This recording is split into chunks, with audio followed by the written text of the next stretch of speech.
Dengar-dengar Bu Ira barusan berhasil ngedilkan rumah yang harganya 1,5 M jadi 900 juta buat bayarnya Bu Ira. Itu gimana ceritanya Bu Ira? Wah, seru sekali itu. Juga melelahkan, tapi puas banget aku. Gimana? Klienku ini awalnya dari orang tuanya yang sewakan rumah ke aku, sampai akhirnya orang tuanya meninggal. Akhirnya rumah itu jadi rumah waris, dan otomatis setiap anaknya kan pasti akan mencari rumah pengganti. Aku cari beberapa tempat, setiap aku tunjukkan, oh saya sudah lihat, setiap tunjukkan sudah lihat, sampai akhirnya ada satu rumah di daerah Surabaya Timur, begitu ya. Sudah deal. Hanya karena selisih 5 juta dia nggak mau naik, rumah itu lepas. Sudah deal dengan orang lain maksudnya? Enggak, dengan aku lagi. Oh, maksudnya tetap dengan aku. Ini ya. Sudah deal di harga tapi waktu itu cuman 700. 700 juta. Iya, okay. Rumahnya harganya 850. Ada selisih 5 juta. Selisih 5 juta lepas. Iya, objek itu. Dia menyesal juga waktu itu, lokasinya juga sudah oke. Aku nggak mau patah semangat. Ini kan kalau jadi agent properti kayak waduh. Iya, betul, luar biasa. Tapi pada umumnya ya. Tapi dengan sabar aku tetap carikan dia rumah-rumah yang lain. Begitu ada yang menurut aku sesuai dengan spek yang dia cari, rumahnya tuh yang asri, depannya kalau bisa tuh nggak ada tetangga, karena dia juga cari satu ruangan itu untuk anaknya bikin kue kecil lah, seperti itu.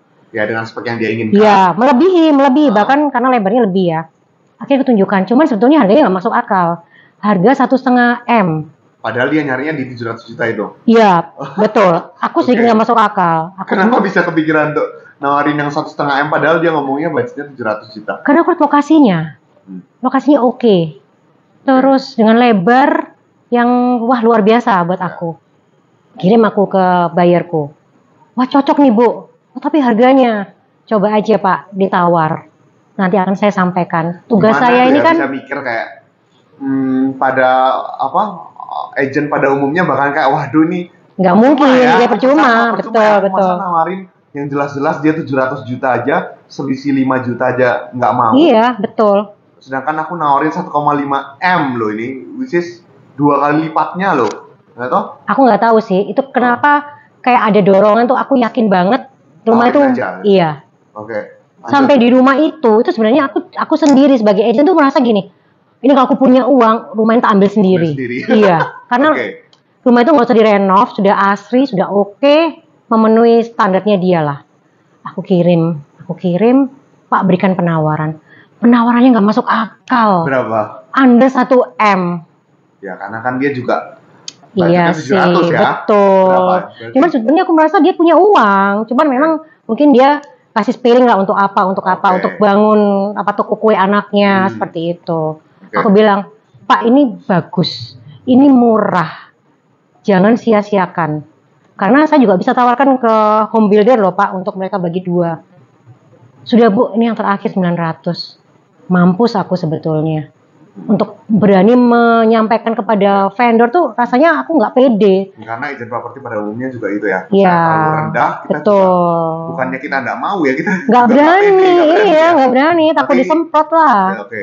Tapi akhirnya disampaikan aja. Aku tetap tugasku sebagai agent harus menyampaikan apapun itu. Walaupun kita agak mikir juga, agak enggan, agak takut, tapi sudah tugas kita. Nah itu. Menyampaikan penawaran berapapun itu. Walaupun emang kadang-kadang vendor marah ya. Ya, tapi kita sudah resiko. Ya, seperti itu. Selalu saya sampaikan kepada vendor pun, maaf ya Pak, ini sudah tugas kami tugas saya untuk menyampaikan penawaran dari buyer. Itu sih yang aku pegang.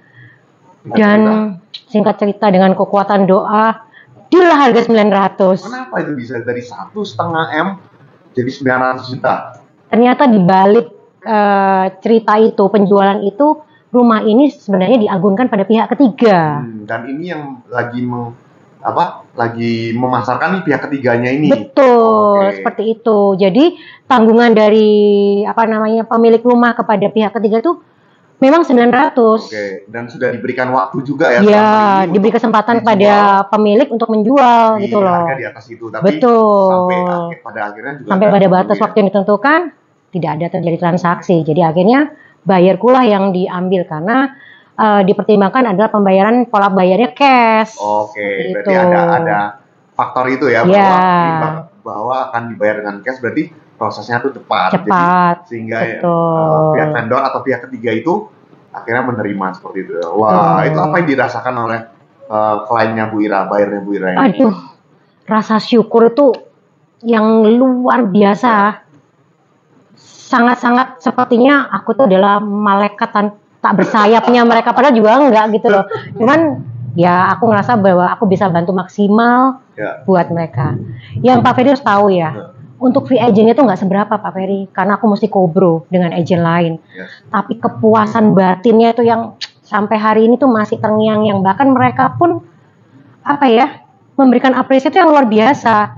Ulang tahun kami tuh kita dibikinkan kue atau apa tuh kita ditelepon. Saking puasnya ini ya. Saking puasnya tuh dipeluk tuh berkali-kali Pak Ferry. Di notaris pun kami tuh dipeluk berkali-kali sampai seperti itu, dan mereka mengucap syukurnya yang luar biasa. Hanya karena Bu Ira itu sebenarnya tidak pakai logika aja ya.